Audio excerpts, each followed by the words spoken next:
ಇಂಗ್ಲೆಂಡಿನ ಜನಸಂಚಾರ ಕಡಿಮೆಯ ಬೀಚ್ ಮರಳುಗಲ್ಲಿನ ಒಂದು ಕಾರಿನಷ್ಟು ದೊಡ್ಡ ಸಹಸ್ರಪದಿಯ ಪಳೆಯುಳಿಕೆ ಪತ್ತೆಯಾಗಿದ್ದು, ವಿಜ್ಞಾನಿಗಳ ಲೆಕ್ಕಾಚಾರ ಬುಡಮೇಲು ಮಾಡಿದೆ.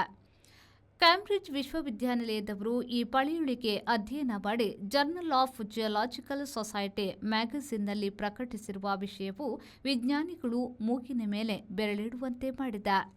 ಬಡಗಣ ಬ್ರಿಟನ್ನ ನಾರ್ಥಂಬರ್ಲ್ಯಾಂಡಿನ ಹೌಅರ್ ಕೊಲ್ಲಿ ಬಳಿಯ ಬೀಚ್ನಲ್ಲಿ ಇದು ಪತ್ತೆಯಾಗಿದೆ.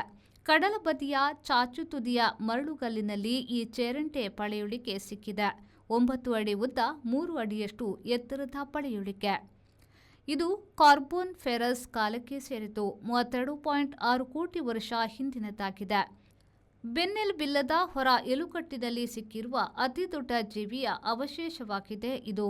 50 ಕಿಲೋ ತೂಕವಿದೆ.